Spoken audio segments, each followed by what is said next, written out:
I was born in the northeast of Brazil, a region known by its marvelous beaches. I was a very beautiful child, and everyone used to pay attention to me when I was out with my parents. Fortunately, my parents always took care of me, and never left me alone even for 1 second with strangers. And our house is a fortress, like many houses here. We have giant walls and fences around the house. When it happened, I was 5 or 6 years old, 1995 or 96, and I was going out with my mother to the farmer's market in downtown. I used to live 5 to 8 minutes from it. It was morning, and there was a lot of people at the bus stop, including this creepy woman standing up in front of us. There was nothing really creepy about her looks, but I remember that she was the first person I noticed when we stopped there. I always had a strong gut feeling to what people are up to, and I didn't like her when I glanced at her. She was wearing a sleeveless white shirt, blue jeans, and black shoes. Really 90s. She was looking around, like she was looking for someone, and then she looked back and saw me. It was the only time she gave a glance to my mom, really quick. After that, she couldn't take her eyes off of me. Before time, combis were a kind of public transportation too. When this one arrived, my mom pulled my hand gently to warn me we would go in that car. Before we got in, this woman ran and passed in front of me to sit in the middle bench, where we were going to sit. It was okay. We got in anyway, and I sat with this woman on my left and my mom on my right side. Until here, my face was the same.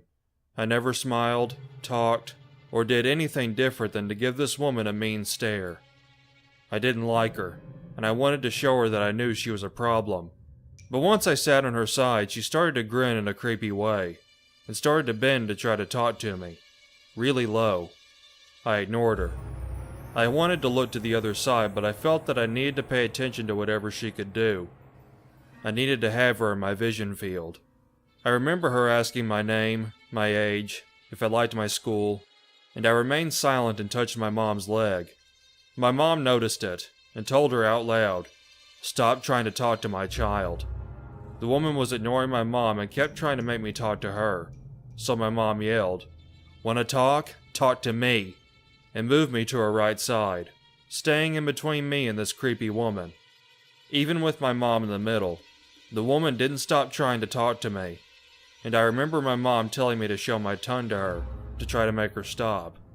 I did the best I could. I showed my tongue with a really mean face, and she was still with a grin on her face. Meanwhile, it was our destination, and my mom got out of the combi really fast with me and we started walking hands on. That's when the scariest moment of my life happened.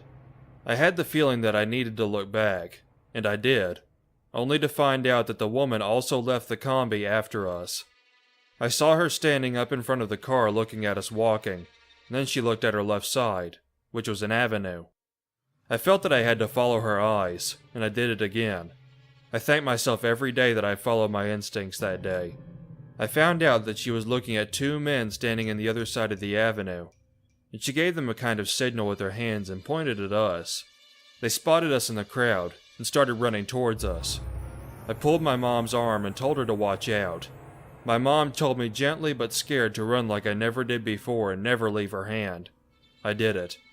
I ran as fast as I could with my mom while we were being chased by 3 strange people. We were done if they caught us. These guys were really tall and fast. One of them, a skinny blonde guy with white shirt, blue jeans, and a funny hat. The other one was a muscled black man with a dark shirt and also blue jeans. My mom didn't want us to stop and ask for help without a police car near us. In Brazil, people are really helpful, and the farmer's market was crowded that day. But what if nobody decides to help after seeing these giant guys chasing us? My mom didn't want to try, and maybe lose me, so we ran as fast as we could between many streets and the main church. We ran 4 or 5 rounds around that church and then a police car appeared parking in front of it. We ran until we reached the middle of the patio and my mom turned back and started screaming for help, so I yelled for help too. Then the crowd stopped and tried to help hold the guys while the police noticed it and came to the rescue. My mom yelled everything they were doing to us and that the woman was following us. But in the confusion, the woman ran away and the police arrested the 2 guys. They were known criminals. Meanwhile, A friend of my mom that used to drive combis saw us and offered to take us home. My mom accepted, and we went home without pressing any charges. We both thought it was wrong. We wanted to make sure they got punished for it, but at the same time it seemed like the best decision. We just wanted to get out of there, and it took me weeks to get out again. A few weeks later, I got really happy that we didn't go to the police station that day. Our neighbor friend called my mom to tell her to check the local news to see if it's the same lady.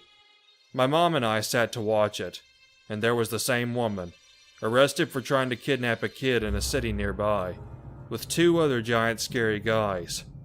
In the end, they mentioned she was a known member of a kidnap chain that sell children's organs in the black market, and sometimes sell kids to foreign families to adopt. I tried to find this news video, but it was local TV news in 95 or 96, and I don't even remember the month. It's really hard to find this, and there's no way to find it online for obvious reasons. I got happy, because these people could never ever have access to our documents, which would be easy to get if my mom pressed charges.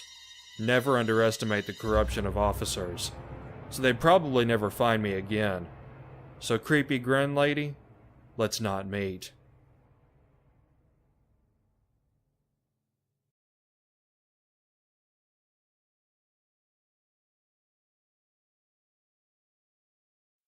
When I was in 4th grade, my family was still living in Denver, Colorado, in a small condo near my school.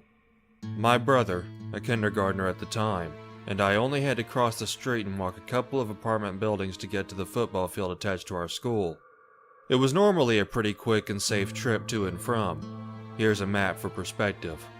My mother was taking night classes at NAU at the time, and her boyfriend, whom we lived with, would usually watch us in the evenings, although he wasn't off work until about 6:30 p.m. We grew up as latchkey kids, so this wasn't a big deal.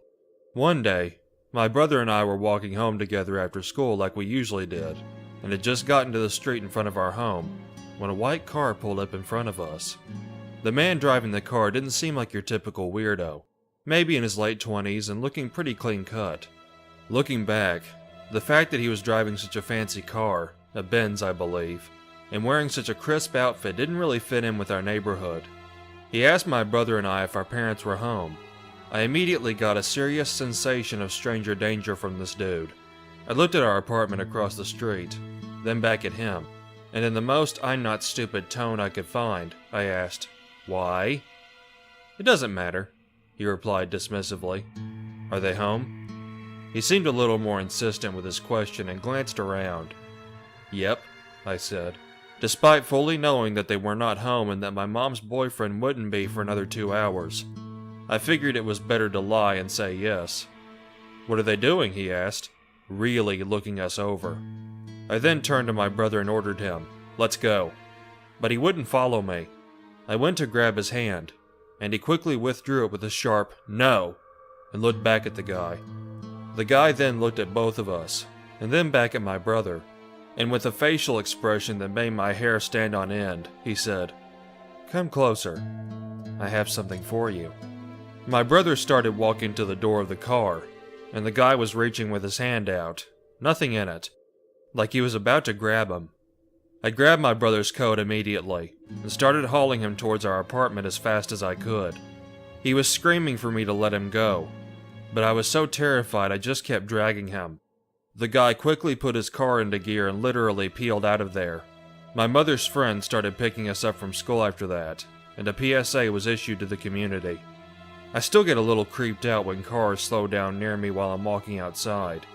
Potential child abductor? Let's not meet again.